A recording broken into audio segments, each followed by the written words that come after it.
Since the 1980s, rates of diabetes have quadrupled. According to the World Health Organization, in 2019, about 5 million non-communicable disease deaths were caused by higher than optimal BMI. A person with a BMI over 30 is considered obese. Furthermore, non-communicable diseases cannot be transmitted and are usually chronic, stemming from different factors such as genetic, environmental, psychological, and lifestyle choices. Working out is crucial to living a long, healthy life and removes the risk of certain diseases like obesity, cancer, heart disease, hypertension, and even depression. Today, I will first discuss how being inactive can negatively affect one's life, and then I will elaborate on how staying active can lead to a stronger, healthier lifestyle. Lastly, I will plan to touch on how physical fitness not only helps you physically, but also mentally as well, hence why you should begin working out as soon as you can. Cancer is a horrifying disease that can attack anyone at any time, although there seems to be a growing relationship between cancer and obesity. According to the National Cancer Institute, there are about 13 cancers that are found to be closely linked with being obese. Now, you may be wondering how obesity increases the risk of certain cancers at all. The National Cancer Institute states that fat tissues produces excess amount of estrogen, which is known to cause cancer. High levels of estrogen have been associated with increased risk of breast, ovarian, and some other types of cancers. Not only that, but people with obesity often have increased blood levels of insulin, chronic inflammation, fat cells that produce the adipocyte hormone stimulating cell growth, as well as some fat cells that could have direct or indirect effects of the growth of other cells and our body's metabolic regulators, which all increase the risk of cancer. Additionally, in the relationship between obesity and cancer, epidemiology, pathopsychology, and the effects of obesity treatment on cancer, a peer-reviewed article by a group of students pointed out how obesity's impact on cancer may differ according to race and ethnicity. For instance, research suggests an Asian woman may have a greater risk of breast cancer related to obesity compared to other women of other ethnic backgrounds. This is due to the variation in body fat distribution among different ethnic groups. Furthermore, another peer-reviewed article, The Global Incidence Trend of Early Onset Obesity-Related and Non-Obesity-Related Cancers, gathered and evaluated global trends in the incidence of early onset obesity-related cancers and compared them to non-obesity-related cancers. Essentially, they discovered that the incidence of early onset obesity-related cancers exhibited a more pronounced increasing trend than non-obesity-related cancers among both sexes and countries in many countries and regions. To shorten up what I just said about obesity and cancer, essentially, if you're obese, there are higher chances that you can develop types of cancers linked to obesity itself. Depending on your ethnic group, you might actually have a greater risk for certain types of cancer due to your body fat distribution. Moving away from obesity-linked cancer, there are so many other diseases and health conditions that you can get from being obese.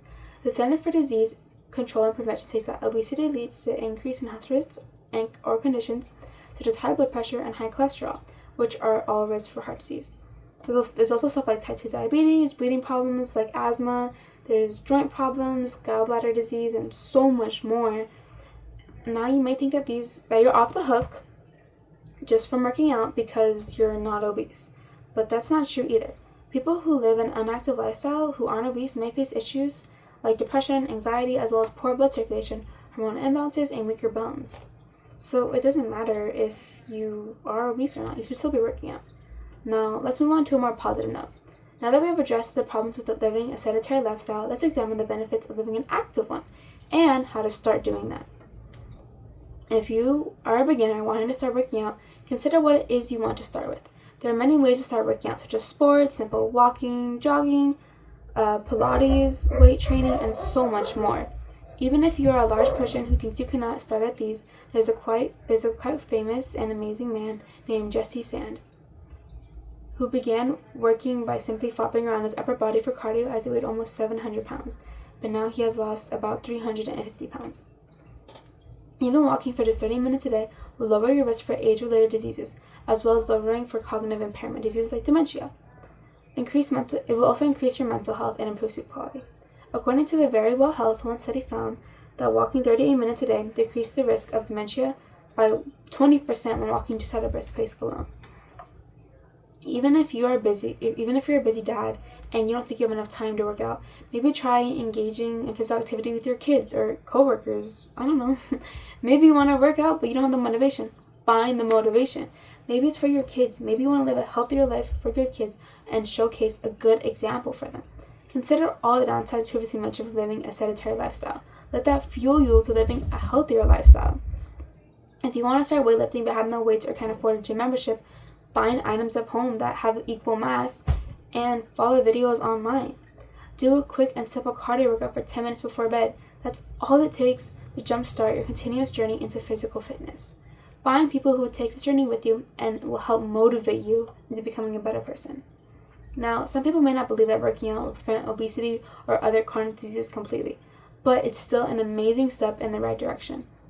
In a Times article, there was actually a study done with more than 2,500 college students. The study involved putting the students on a 15-week aerobic exercise plan that involved doing guided cardio for 30 to 60 minutes 3 times a week. Each student had filled out a diet questionnaire at the beginning and at the end of the study.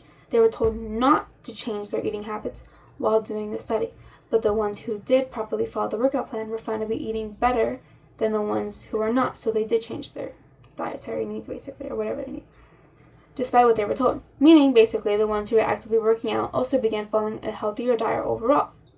Now, perhaps you don't want to begin working out for others. It could also just be for you. Aside from the physical health benefits such as reducing the risk of chronic diseases, let's focus on the mental ones. Working out reduces negative effects of chronic stress on the mind and body, improving mental health. There are many theories as to why physical activity lowers rates of anxiety and depression in people. The American Psychological Association goes over a few. Some suggest that physical activity releases dopamine and serotonin, improving your mood. Another reason is that when your body is engaging in strenuous physical activity, you're mimicking the responses that can come with anxiety, allowing you to manage these responses and not to be overwhelmed by them in other situations. This also leads to a sense of accomplishment in the end. Once you work out, you often feel better than when you started. Also, if you work out and begin to lose weight or gain muscle based on your own personal goals, you might become even more accomplished and proud of your hard work. Now that we all know the effects of not maintaining some type of physical fitness and what it can do to us, stand up. Go on a walk. Go for a jog. Lift weights. Join a sport. Just garden. Even that works. Do literally anything that will get your body moving. Stop telling yourself you'll get up in a few minutes. Do it now. Do it while you can. Now that you know the benefits of working out even for 30 minutes a week, consider what it'll do for the rest of your life if you do it every day. I'm not telling you to be extremely skinny or bulky, just be you, because this isn't even about how your body looks on the outside, it's about how your body will feel on the inside after all is said and done.